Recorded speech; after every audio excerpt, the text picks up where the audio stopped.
কিভাবে এই সাবজেক্টের সাথে আমরা ব্যাকগ্রাউন্ডটা ম্যাচ করব। মনে হবে যে এই সাবজেক্টের ব্যাকগ্রাউন্ডের সাথে অ্যাটাচ এবং ম্যাচিং ভাইব আসবে। প্রথমত আমরা আমাদের এই সাবজেক্টের ব্যাকগ্রাউন্ডটা রিমুভ করে নেব।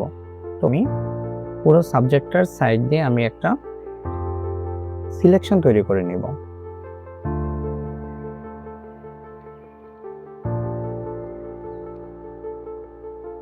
তারপর Ctrl+Shift+I চেপে আমরা এটাকে ইনভার্ট করলাম। ডিলিট বাটন প্রেস করে আমরা অতিরিক্ত অংশটুকু ডিলিট করে দিলাম, ডিসিলেক্ট করলাম। দেন সাবজেক্টের থাম্বনেলে মাউস পয়েন্টার রেখে কন্ট্রোল চেপে ক্লিক করব। দেন এটা আবার সিলেক্ট হবে। তারপর আমরা সিলেক্ট অপশনে যাব, সিলেক্ট অ্যান্ড মাস্কে ক্লিক করব, একটা উইন্ডোতে চলে আসব।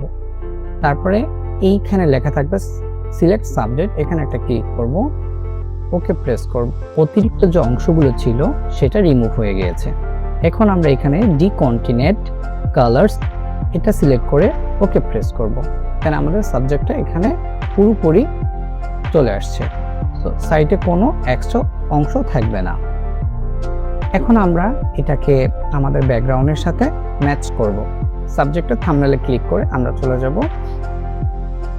ইমেজ থেকে অ্যাডজাস্টমেন্ট থেকে আমরা কালার ম্যাচ এখানে চলে আসব। দেন আমরা এখানে সোর্সে চলে যাব, সোর্সের নাম দেওয়া থাকবে। সোর্সে আমরা আমাদের এই ইমেজের জন্য ব্যাকগ্রাউন্ডে যে ইমেজটা সিলেক্ট করা আছে আমরা সেটাকে চুজ করব। চুজ করা হয়ে গেলে আমরা এই দিকে আমাদের কালারটা অ্যাডজাস্ট করব। কালারটা একটু অ্যাডজাস্ট করে নিচ্ছি।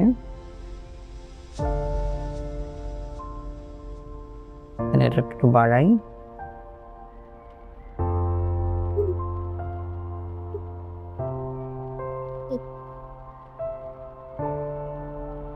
আপনারা এগুলো একটু অ্যাডজাস্টমেন্ট করে দেখবেন, অপশনগুলো আপ ডাউন করে টেস্ট করে নেবেন। আপনাদের ইমেজ অনুযায়ী আপনারা সেটা কাজটা করে নেবেন। ব্যাকগ্রাউন্ডের সাথে ইমেজটা পুরোপুরি ম্যাচ হয়ে গিয়েছে। আমরা ওকে প্রেস করব।